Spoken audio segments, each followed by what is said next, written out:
sa may water park. Let's go! Yung pambata guys, oh. Alam, ba't hindi ko ito napuntahan? Adik naman.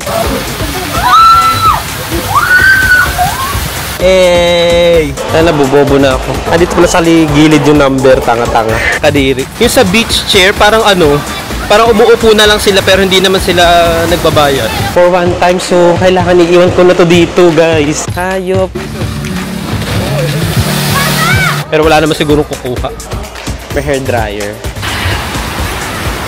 Nakakalula naman to. Ayun. POV ng locker. Pero dito walang pila eh, no? Pagka sliders, di na ako aahon.